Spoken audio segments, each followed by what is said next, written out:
أعوذ بالله من الشيطان الرجيم. சபிக்கப்பட்ட ஷைத்தானை விட்டு அல்லாஹ்விடம் நான் பாதுகாப்பு தேடுகின்றேன். فأما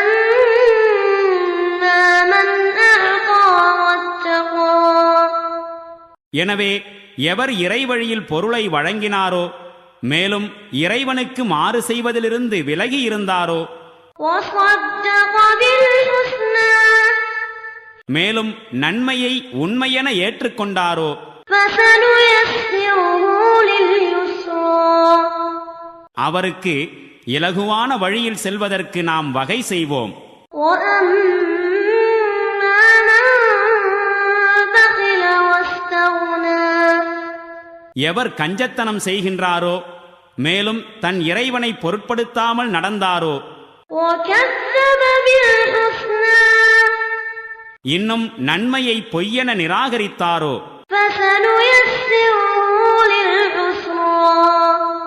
அவருக்கு கடினமான வழியில் செல்வதற்கு நாம் வகை செய்வோம். وما يغني عنه ماله إذا تردى. அவனுடைய செல்வம் அவன் அழிந்து விடும்போது அவனுக்கு என்ன பயன் அளிக்கப் போகின்றது?